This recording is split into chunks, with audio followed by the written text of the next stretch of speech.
Vous êtes en compagnie de Radio Taïwan International.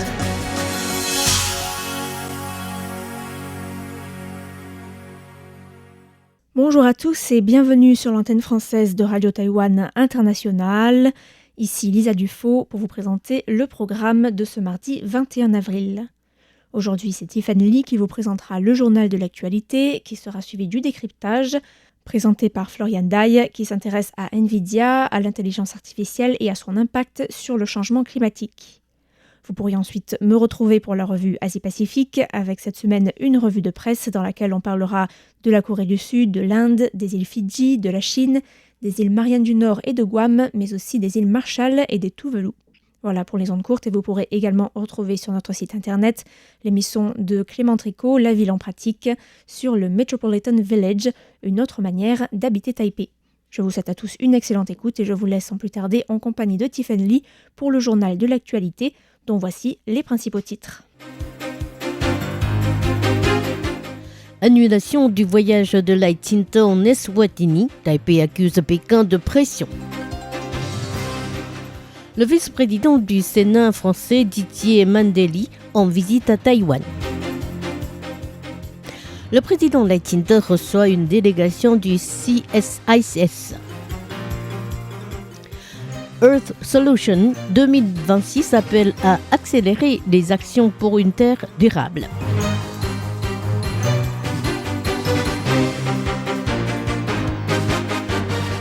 Bonjour à toutes et à tous, bienvenue dans ce journal de l'information présenté par Tiffany Lee. Tout de suite, le développement des principales actualités de ce mardi 21 avril 2026. Annulation du voyage de Lai Ching-te en Eswatini, Taipei accuse Pékin de pression. Le palais présidentiel a tenu en début de soirée une conférence de presse annonçant l'annulation du voyage du président Lai Ching-te en Eswatini, initialement prévu du 22 au 26 avril. Le secrétaire général du bureau présidentiel Phang Man-an a précisé que c'est le retrait du feu vert par 3 États africains, à savoir l'île Maurice, Madagascar et les Seychelles, pour le passage de l'avion présidentiel qui était à l'origine de cette annulation. Taipei a affirmé que Pékin avait fait pression sur les 3 gouvernements en question en agitant des menaces économiques avant d'ajouter que le bureau présidentiel avait décidé d'annuler le voyage du chef de l'État en Eswatini pour des raisons de sécurité. Un émissaire spécial sera désigné par le président de la République pour assister aux célébrations de l'anniversaire du roi Mswati III et de son royaume. Notons que l'Eswatini est le seul pays africain qui maintient les relations officielles avec Taïwan. Le vice-président du Sénat français, Didier Mandela, en visite à Taïwan. Le ministre taïwanais des Affaires étrangères, Lin Jialong, a indiqué sur les réseaux sociaux s'être entretenu avec le vice-président du Sénat français, Didier Mandela. Au cours de l'entretien, le chef de la diplomatie a exprimé sa reconnaissance à l'égard du président français, Emmanuel Macron, qui a souligné l'importance de la paix dans le détroit de Taïwan dans le communiqué conjoint publié suite à sa rencontre avec la première ministre japonaise, Sanae Takaichi, début avril. Lin Jialong a aussi évoqué la politique du gouvernement français dans la défense du droit de libre navigation dans le détroit de Taïwan, précisant le rôle important de la France dans l'Indo-Pacifique, où se trouvent plusieurs îles françaises et vivent 1,6 million ressortissants français. Le chef de la diplomatie a exprimé la volonté de Taïwan de renforcer sa coopération avec la France, notamment dans les domaines de l'intelligence artificielle, de l'aéronautique, de l'énergie et de la culture. Lin Jialong a affirmé qu'avec son écologie industrielle et sa chaîne d'approvisionnement bien établie en matière d'intelligence artificielle, Taïwan pourrait largement contribuer au plan d'action pour le continent de l'IA lancé par l'Union européenne. Notons que Didier Mandela était accompagné du sénateur Thani Mohamed Soilihi. Le président Lai Ching-te reçoit une délégation du CSIS. Le président de la République Lai Ching-te a reçu aujourd'hui au palais présidentiel une délégation du think tank américain Center for Strategic and International Studies, dirigé par son président John Humphrey. Le président taïwanais a profité de l'occasion pour exprimer la reconnaissance des Taïwanais vis-à-vis des États-Unis. Le 10 avril a marqué les 47 ans du Taiwan Relations Act. Je profite de cette occasion pour remercier le gouvernement américain qui a honoré ses promesses de soutenir Taïwan conformément au Taiwan Relations Act et aux 6 assurances et qui a aussi évoqué l'importance de la paix dans le détroit de Taïwan lors du sommet États-Unis-Japon le mois dernier. De son côté, John Humphrey a exprimé sa satisfaction à l'égard de la résolution du gouvernement taïwanais à renforcer sa capacité de défense et a appelé le Parlement taïwanais à voter le plus tôt possible le budget militaire afin de dissuader d'éventuelles invasions. Taïwan prêt à apporter son aide au Japon suite au séisme. Le Japon a été secoué lundi 20 avril par un séisme de magnitude 7,7 survenu dans le Pacifique au nord-est de l'île de Honshu. L'agence météorologique japonaise a déclenché une alerte au tsunami, appelant les habitants du littoral à évacuer les zones côtières. À Taïwan, le président Lai Ching-te a exprimé sur les réseaux sociaux le soutien des Taïwanais, prêts, a-t-il déclaré, à apporter leur aide à l'archipel.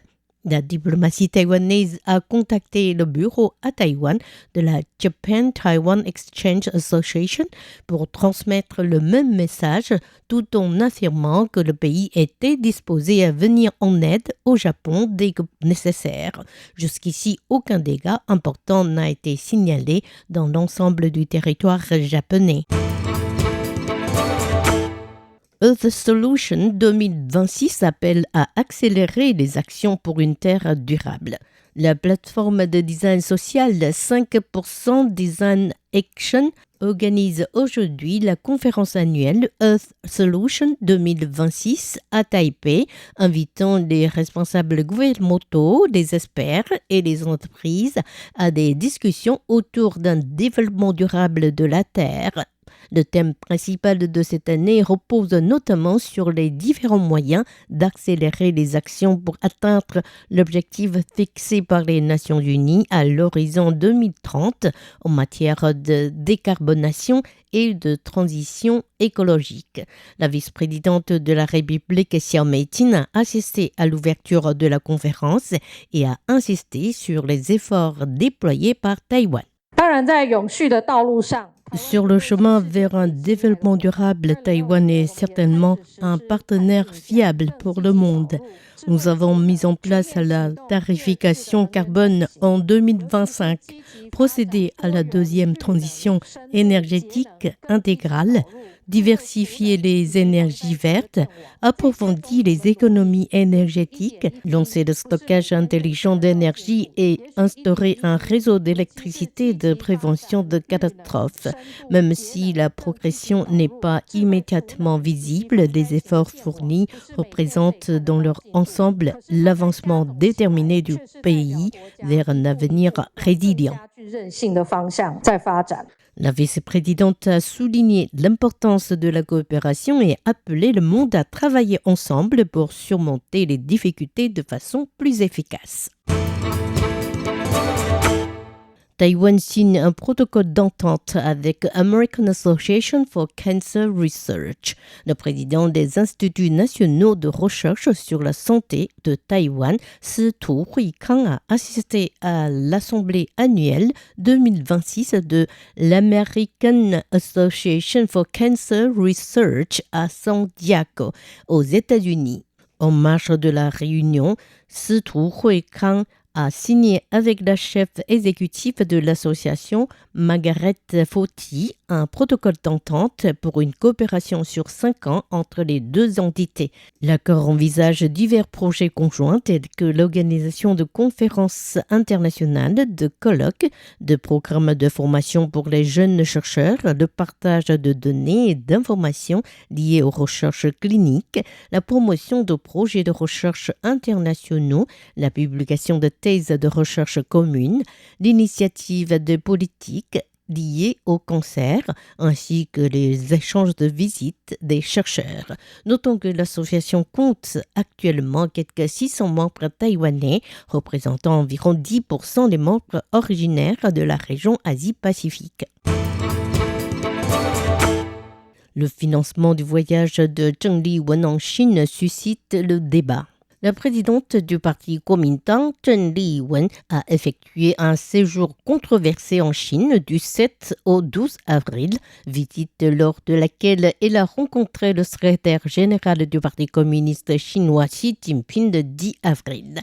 Peu après le retour à Taïwan de Zheng Liwen, les médias ont révélé que le KMT cherchait à obtenir un financement pour le voyage de sa présidente auprès de la Fondation taïwanaise pour la démocratie, une structure fondée par la diplomatie taïwanaise pour financer les échanges en matière de promotion de la démocratie.